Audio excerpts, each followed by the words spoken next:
Hi, everyone, and welcome to the Nobodies Podcast. We're going to do a special political issue this time around. What? Oh my god, political It's episode, not just issue. We live political lives, so... Yeah, Kind of. Not really. I mean... Our whole living existence as a is queer political. person is political. I am queer, and I am therefore political. We're rolling our eyes while we're saying Who this, did we but you vote can't for? see it. I have no idea. Anyway, How do you register to vote? we are going to talk about... Gay shit. Queer representation in the wrestle world. Which one do we want to start with? I think, okay, this is what prompted me to want to talk about it, is that somebody, who was it, Reddit, Skeech from Reddit. Skeech from Reddit, posted this interview with, what's his name? Kenny Omega. Kenny Omega from the Golden Lovers, and asked us our opinion, and at first I was just like, oh, whatever, like, he seems generally supportive, and, like, I know, you went in with... You had, like, a response filled with, like, smileys and emojis. I was just being funny. And I was like, let me give you my thoughts. Like, I was ready to pop off about it. It didn't bother me at first, but then I started, like... Everything bothers me. I know. More stuff should bother me, maybe. I don't know. So I guess what you're saying is we're going to start talking about the Golden Lovers. The Golden Lovers. Yeah. So... Maybe we should read, like, a quote from the interview, so I'll find it. But we can talk about it vaguely while I look for it. Alright, so the general thing with the Golden Lovers is that, you know, Kenny Omega and Kota Ibushi are flirting with the idea of maybe being queer and actually a couple, both in terms of, like, kayfabe and maybe off in, like, private lives as well. Mm-hmm. So we're getting into, like... Which is, like, a... nether regions. Well, that's, like, a big thing in mind general. Your business. There is, like, a weird thing in, like, wrestling that is separate from other forms of entertainment where there is a muddier line between the character and the person. Yes. In a way that, like an actor playing a role in a movie, there's such a distinction that it is easier to talk about. I kind of liken it to old Hollywood in a way, where the studio owned you, you had to present yourself a certain way, you couldn't do certain things. I mean, it's obviously, like, really far... but yeah, no, there's that... But it's, like, it's that sort of idea that, like... There's a middle ground. There's, like, Rock Hudson, the real person, Rock Hudson, the famous person presented to the world, and then the Rock Hudson who plays characters in movies. Yeah. And it is that. Like, we're occupying this middle ground, and that's the tough thing, for me at least, to sort of, like... It's not tough to talk about, but it really muddies the waters of how we explore everyone's presentation in terms of So let's queerness. reverse a little bit. How long ago did the Golden Lover... were they introduced as a couple, or a team, or a duo? I don't actually know the timeline completely. I would say a few years ago, maybe 5? I could be wrong. Oh, 5 years? They broke up and then already got back This together? has been like a soap opera long shit. storyline. Yeah, this is a long way. That's not very coming. long. Okay, I thought they were together longer ago. Oh. And split up. Some Maybe of I have those the videos timeline look wrong. bad, so I thought it was like old shit. Yeah, I mean it's low budget Japanese comedy wrestling, so I know, it's we're like recording a podcast in my basement, so I don't know what I'm talking about.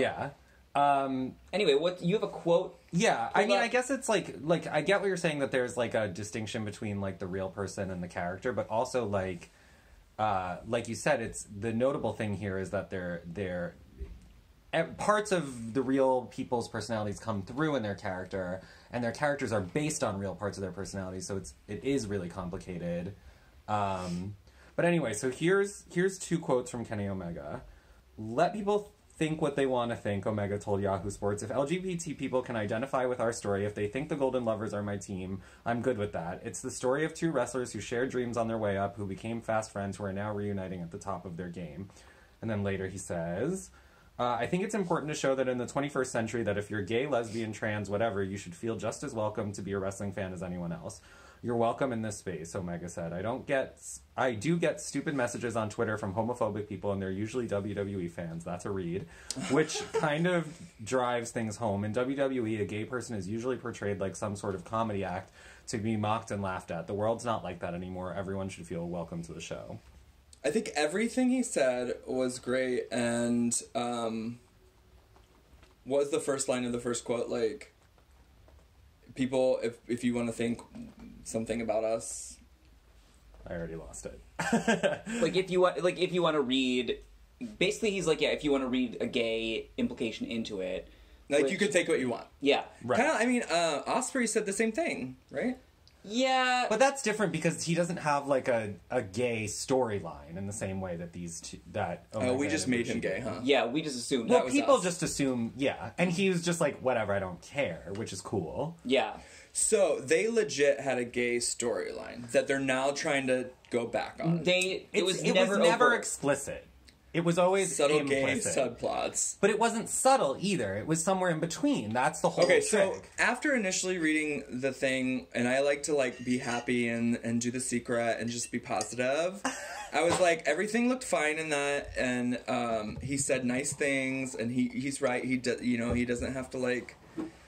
He doesn't have to come out and say if he is gay in real life or whatever, like, that's his business, but if these characters are overtly gay... That's when I started having a problem with it, like when I started thinking about it, which I don't like to do very much. That if they did they take on this gimmick and it like took off and they leaned into it too far and now they're trying to like Maybe. come back from it? Maybe. That's bothersome. It could be that. Yeah. Do they feel like maybe they're not the ones to represent this storyline now and they went too far and now they're trying to like, let's make space for other people to tell these stories? That doesn't sound exactly what's happening either, though. The thing is, like, we don't know what happens behind the scenes. Like, that's part of the trick of wrestling as a business is that there's, like, a huge secrecy around what happens behind the scenes. And, like, that is done in order to maintain some kind of illusion of reality. However, when it comes to things like this, where everyone now knows that it's completely manufactured, then we almost need some transparency of what's going on and the thought process behind it, which he's trying to give. But at the same time, he kind of wants it both ways of, like, you know, everyone should be welcome to this wrestling world, to this art form. And on the other hand, like, I'm telling a story that's not mine. Necessarily, that's maybe not mine. So it's really complicated, and I feel like people want us three specifically to kind of take a side of, like, this is great or this is bad. And it's like, at the end of the day, for me, it feels like, well, it's great that people are thinking about this and trying to include queer people. But on the other hand, like, why aren't we paying more attention to actual out queer people? Yeah, that was, I think... But also, actual out queer people don't necessarily care about being a spectacle in that way. You have Dalton Castle for that shit. I feel like queer people definitely do No, care I mean, about like, being a well, I spectacle. mean, like, who's the lesbian wrestler? Like, Sonya Deville. that's not a part of her character. It's just part of who she is. And that's the other... we okay, don't, so, like, we don't know what's going on behind the scenes. that's the thing. Right. Yeah, we can't attribute to her the fact that she's not out, or that her wrestling character is not queer as well. That is not necessarily her decision to make. I also like to go back and call out Ring of Honor for also doing WWE thing and doing, like, a stereotype Dalton Castle. Right, yeah. It's not just WWE. It's the whole... It's all of them, right. And it's frustrating that people like Effie or Casanova Valentine or Boy Diva they have to fight for bookings, and then someone like Kenny Omega, who presents pretty masculine but is kind of jokingly flirting with queerness, is now one of the most popular wrestlers in the world. It's like the bro in the hallway of high school that slaps your ass and calls you a faggot. Kind of. I mean, a little bit. That's kind of what it feels like. Yeah. Yeah, I just think... I mean, that's aggressive, but... No, I mean, like, I said this on Twitter, too, but I think that they get to have all the benefits of a queer audience without any of the drawbacks of actually coming out as anything. Right. Like, they get to flirt with it and say everyone's welcome without having to take the step of actually taking on a queer identity to prove that someone would be welcome. Because the truth is that if I think they went full on and were like, this is two gay characters, they would find that they're not welcome in all spaces. Right. I think that that's the reality that they're not acknowledging by making statements like that. Right. And if Kenny or Coda were to come out as openly queer, whether that means bi, gay, whatever, who knows if their actual bookings would suffer? Or their fan base. They might lose fans. So really it's just like, if you're a queer fan of wrestling, it's up to you to, like, search out. Like, it's like, you love Drag Race, okay, go support local drag. Right. It's similar where, like, if you really do want queer characters in television and movies and wrestling and drag and whatever, and if you want that to be sustainable, then you have to go support actual queer people and not just the people playing the queer people. Speaking of which, I'm performing next week at yeah, a queer wrestling event. Yeah. Matter of Pride at Tinder Trap, March 28th, 10 p.m., $10. That sounds really cool. I really want to do one of those. Yeah. All right, what are we gonna take on next? I guess we should. Well, do we have more thoughts on Coda and Kenny? I mean, it's just a blurry line. It is blurry. But and I'm frustrated. Take more responsibility. Yeah, I mean, I'm frustrated. I'm gonna like totally kind of flip what I just said when we get to the next topic because I'm a hypocrite. But also, like, it's like there's such a pull in pop culture criticism to take a really strong stance, like for or against something, and I just don't feel like I need to do that. Like here, like I can have mixed feelings about like who this. did the brows first, Mince Cracker or Aquaria? It's like they Charlie kind of just Chaplin. they kind of just both did it.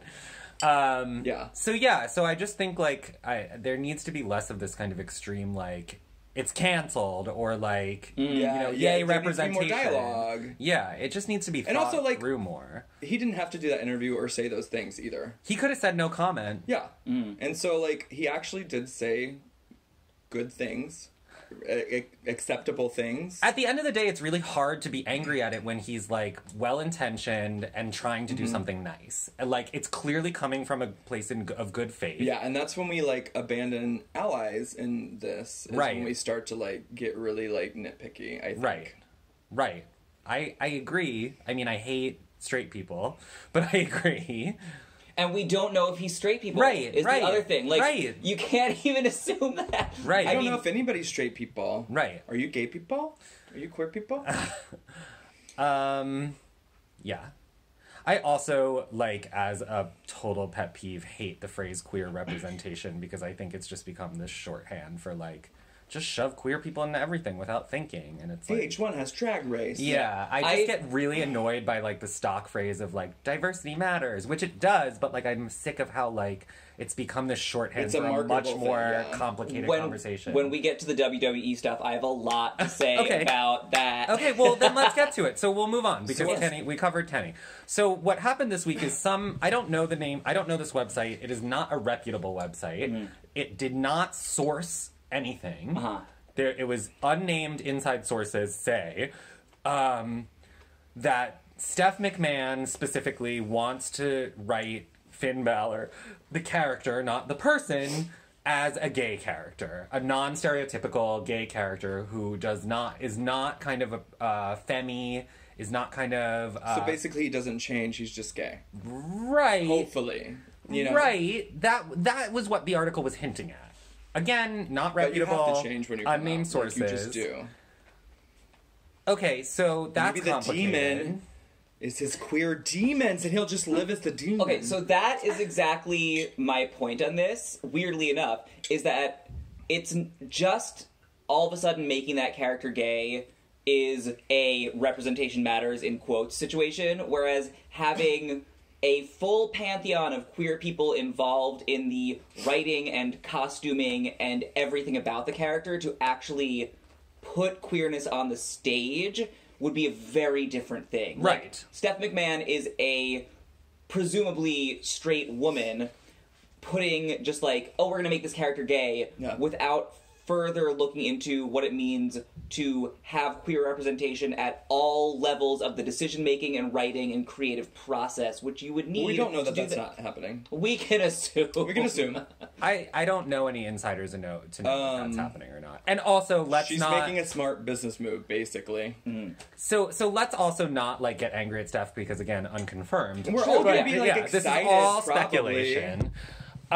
Will you be excited if Finn comes out, or do you feel like all the stuff he's posting right now is baiting and getting prepared for this? That's the thing. Is like one, I have so many thoughts and feelings about this. One, I don't know if all of this pro LGBT shit he's been posting is in anticipation of him coming out or his character coming out. Or if the rumor started because he started posting all And then this maybe shit. Steph was like, oh. Or, like, I don't know the order of things. Yeah. It's pretty cynical of some gossipy... Also, he's just a nice little pretty angel baby, and he probably just was genuinely posting stuff. We don't know. We don't know. Also We just don't know. posts smiley pics everywhere. It's also just, like, kind of cynical of this, like, if this is just a totally fabricated rumor, it's really shitty of, like, this shitty gossip website to just take, like, what was a good faith thing and now have everyone question it. Perez Hilton? Yeah, I mean, it sort of speaks to a larger discomfort with queer content in the WWE overall. right. That anytime there's, like, a whisper of, like, a pro-LGBTQ plus situation, that this is the kind of rumor that could be spread simply because, like, oh, well, that content exists, so maybe this character is gay now. Like, Right. They're already making money off of it. I mean, he released a rainbow shirt with his... I don't think they did release it, did they? I think they did. Did the WWE release it? Oh, does he have independent merchandise? Yeah. Are they allowed to have independent merchandise? He has his own clothing line right now. Oh. But I just assumed it was WWE licensed. He has his own I don't clothing know line right anything. now, and he has WWE licensed merch. And he might have... I don't know. I haven't looked into this, which is ignorant of me. But, yeah, I don't know. So... But at the same time, again, it's like... It's complicated again because it does feel like a good, like, yes, it's a marketing move, but it's also like, I don't know Stephanie McMahon's intentions. Mm-hmm. You know, It's also like, one of those things like, oh, we're so happy to be able to get married, but we still want to fuck in parks. So leave us alone, but also love us. I don't see how it's related to actually that. don't catch that at all. Well, it's like, everybody wanted, like, the rights to be able to get married. You know, and that was like a push, like a collective push. But once it happened, once people started exercising that right, then there was a certain sect in the queer community that was like, why do you want to Right. participate in this heteronormative activity? That is firmly where I stand and politically. would like to remain in the subversive. Right. But how is This that is- related to Finn Balor? This is, I mean, it's similar. It's like, we want that representation, but we're going to get it, but not in the way that we want it, in a way. You I know? see what you're saying. I do see what you're saying. And now, like, we got it, but, like, it's just not enough. But, I mean, that's also okay. Yeah.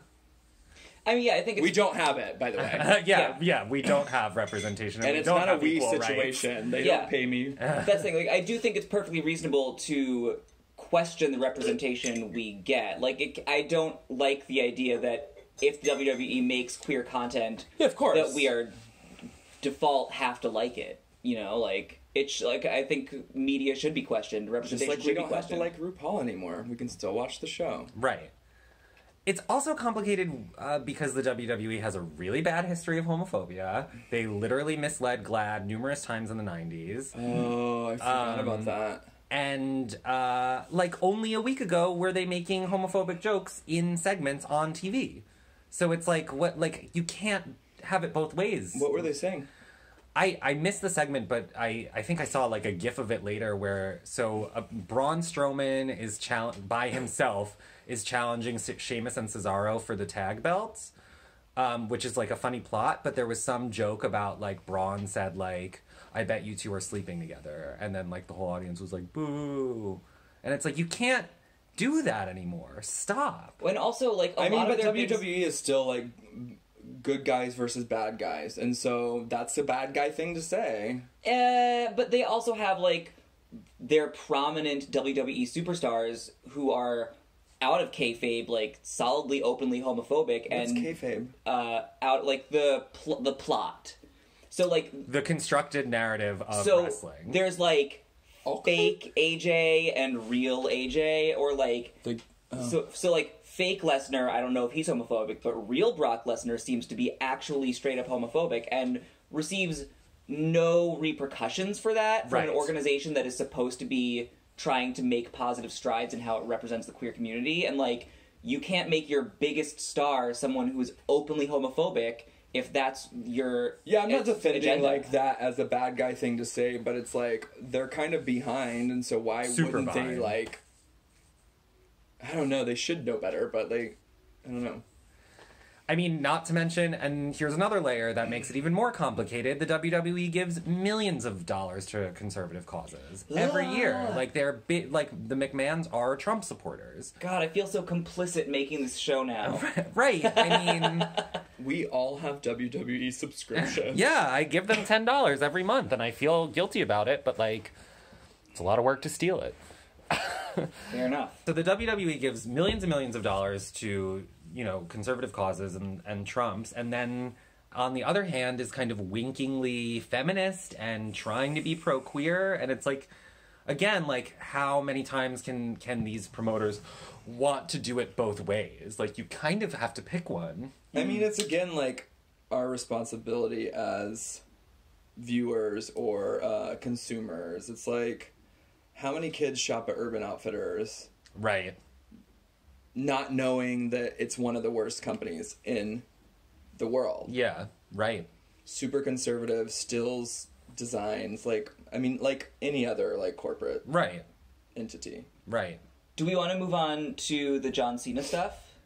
Or Well, there was another element of that gossipy article, which was originally that they wanted to give Brock Lesnar a gay plot, and he just straight up said no. Shit. Yeah. Wow.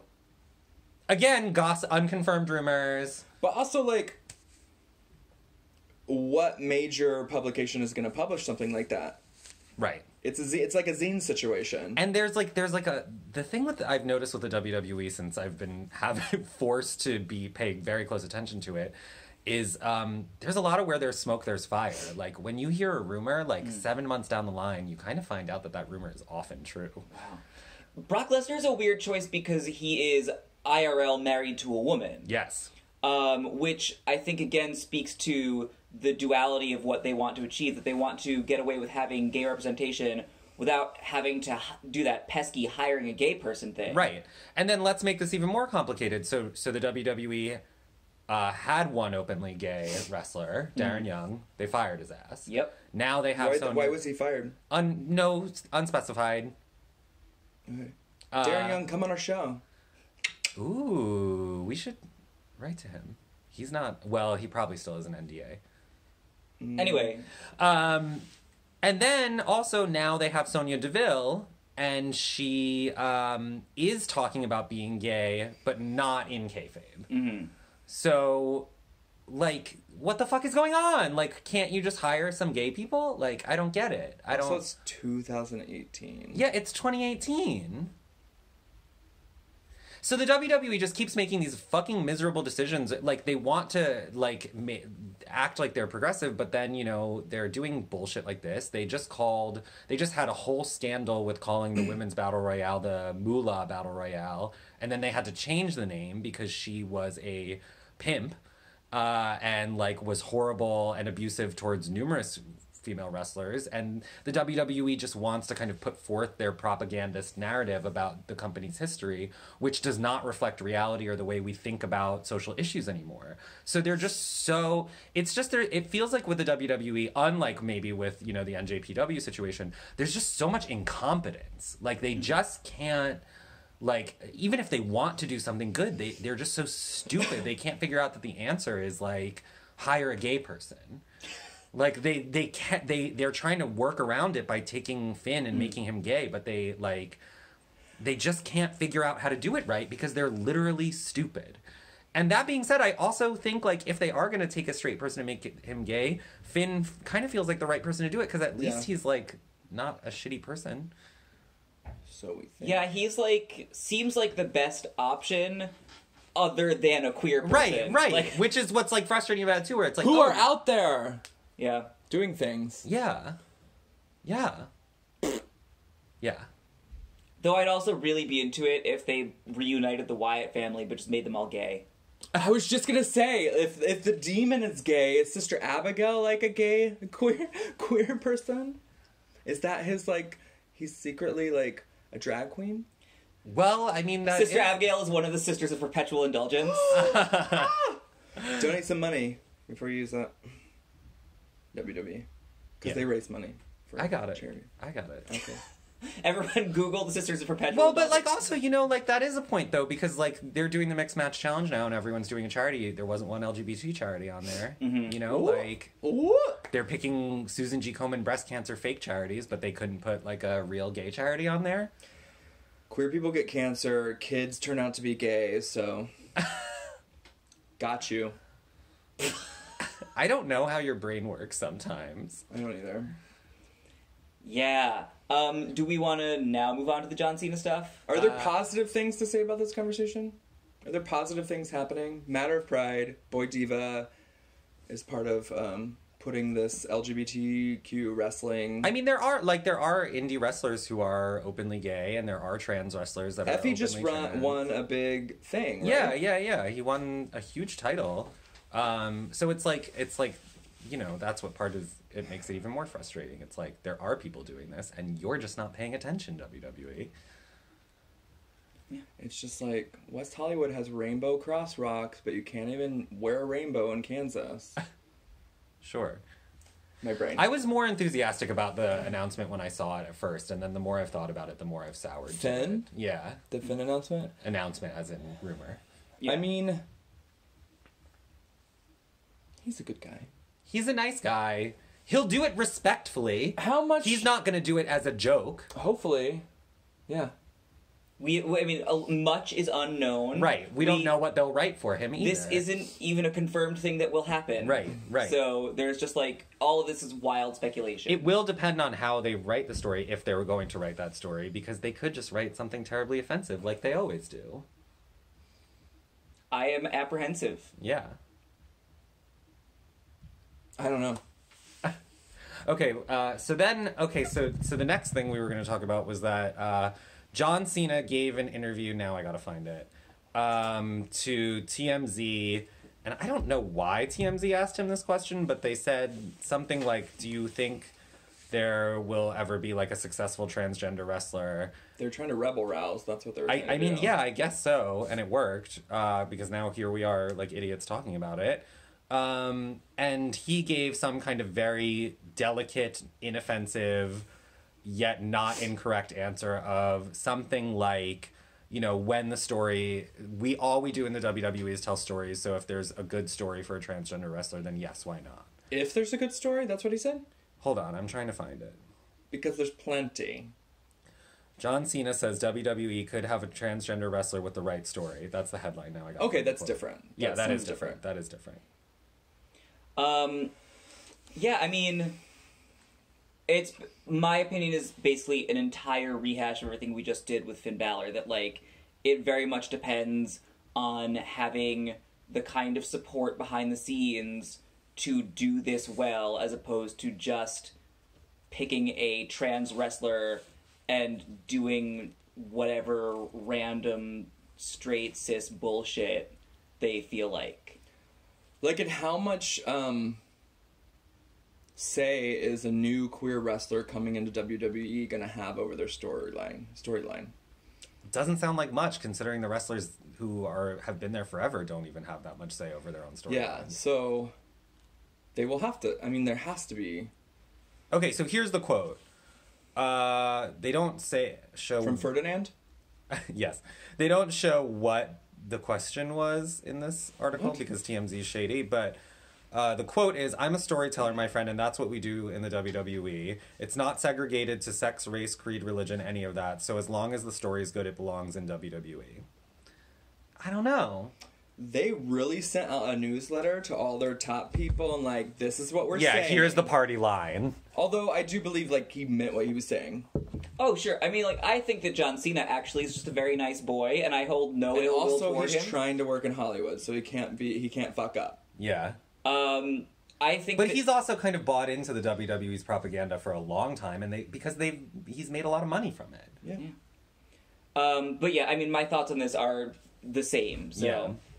I don't have a lot new to add. I just wanted to make sure that we covered it. If they hired a trans wrestler, would you again, it would just be about like also hiring trans costume people, trans. Yeah, I think I that, would absolutely support that person, no matter what. The wrestler? Yes. Oh, of course. Yeah. No matter what was happening, because, like we said earlier, like, we don't know what the behind-the-scenes shit is. what they have to go through on the daily, but they are getting out in that ring and doing something. Right. Yeah. And Finn too for that matter. He's putting on a gay cape, maybe, possibly, and putting himself in the ring and putting this before, like, himself as a person. You know, like, maybe it is kind of risky for him too. Yeah, totally. If he's it not could gay ruin in his real whole life. career. Yeah. Probably not, because he's a pretty little angel baby. Yeah, it probably wouldn't, but it could. Could. They don't have... This podcast could ruin our career. Probably not. career? Oh. Nobody told me we had careers. Nobody's God getting damn careers. Gay shit's complicated. Go support queer people wherever they're at, unless they're being assholes. Yeah. But even so, I'm an asshole sometimes. I mean... But come to brunch. That's a tough state. I don't know what I'm saying anymore.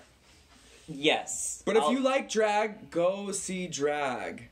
If you like wrestling, go see wrestling. Yeah. If you like cupcakes made by people that like gay people, go buy gay cupcakes. Yeah. Yeah. I have nothing more to add. You're like shaking your head like you don't like cupcakes. Who doesn't love a cupcake? I don't know. I'm sure I've met one person. I want a gay cupcake right the fuck now. Anyway, is that it? We have a WrestleMania show. We have a WrestleMania show. We're doing a live viewing party on April 8th at Bazaar Bushwick. It's 12 Jefferson Street in Brooklyn. We're going to be there all fucking day. And we're going to do a live taping of Nobodies Watching Wrestling. James Mansfield's going to be there. Oh, we can say that now? Yes. Yay! James Mansfield's going to be there. From RuPaul's Drag Race Season 9. Yes! So come, if you don't like us, come see her. She's way better than all She's three amazing, of us. you guys. So that's going to be great. And there's food and there's drink and, like, we'll get drunk. It's fine. It's going to be really long. It's going to be really, you will be tired of us by the end of it. You will not like the Nobodies anymore. But it'll be worth it. Well, yeah. Well. Are we done? We're done. Bye.